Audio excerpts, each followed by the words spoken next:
Yun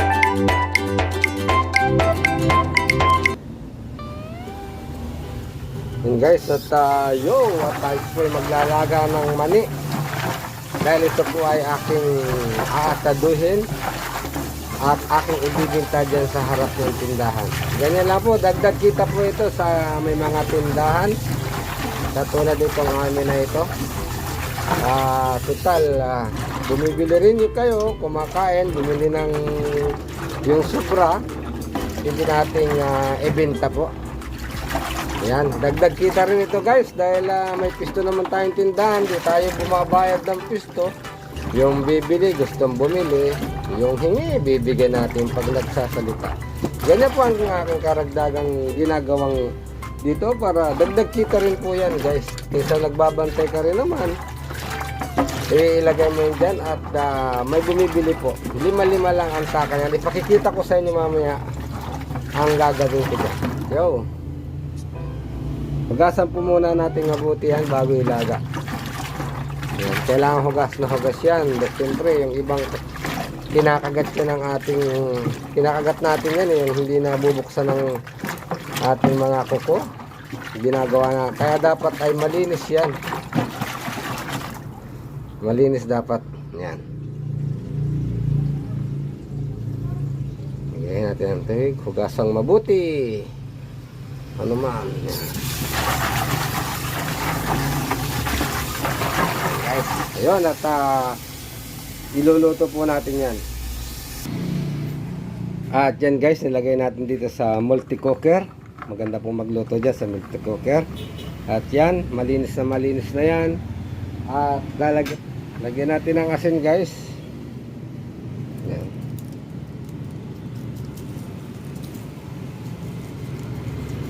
Yan. Yan po tip dyan, pagka natin yan at ating pakuluin guys, ay syempre may tubig yan. Lagyan muna ng kaunting tubig lang. Yan, kaunting tubig. At pag yan ay kumulo at nangamoy na, buksan, lagyan uli ng additional salt. Ganun lang ang luluto niyan guys. Huwag naman yung sobrang kaluto. Ayun. Ayan guys, at luto ng ating mani. Ayan, natuyo na siya. Ngayon, para maganda ilagay sa plastic, palalamigin natin siya, titigisin. Para hindi magpawis sa plastic, dapat hindi siya basa. Hindi siya basa dapat. Kaya gagawin natin dyan, i-drain natin, tanggalin natin konting tubig, patutuyuin ng kaunti, palamigin, saka ilagay natin sa plastic. Kaya dapis tala kung magluluto kayo ng mga kunti-kunting Manila, gumamit kayo ng multi-cooker guys. Oh, no. Pahawak at aking po titigisin ng tubig guys. Ganito ang pagdili, ilagay lang ang taklob. Ayan. At ating itigis sa pagganon. Napakadali. Ayan. Pag natigis yan guys, yan, palamigin lang. Pagka medyo tuyo na, saka nyo ataduhin. I-repack ng kung magkano bibin tayo, kung tig-5, tig-10, depende kung anong dyan. Palamigin lang po muna natin sa saglit. Ayan. Yun.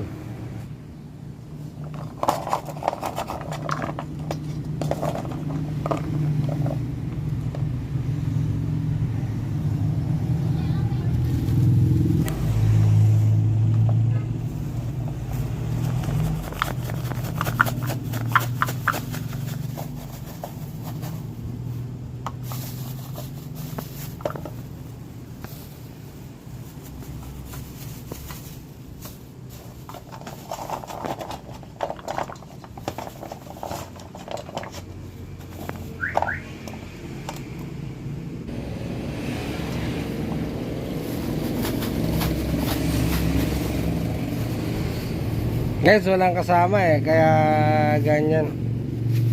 Solo flight. Yan lang, para pare-parehas ang may takalan. Takalan natin.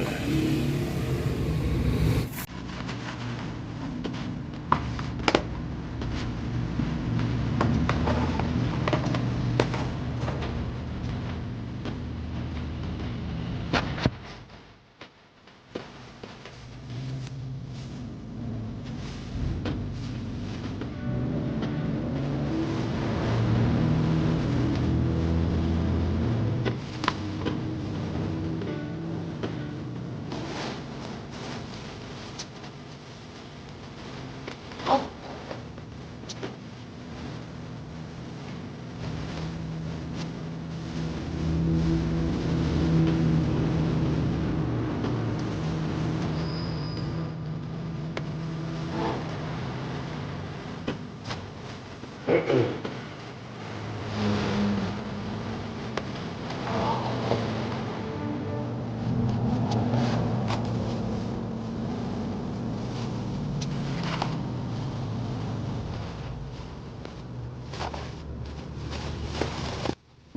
yan, natatapos na po nating itali ang ating mga nirepack na mani. At ito na nga, ilalagay natin sa isang lalagyan at ilalagay natin dun sa tindahan. Ayan na, ready for selling na po yan sa halagang 5 piso ang bawat tali, mga kahardon.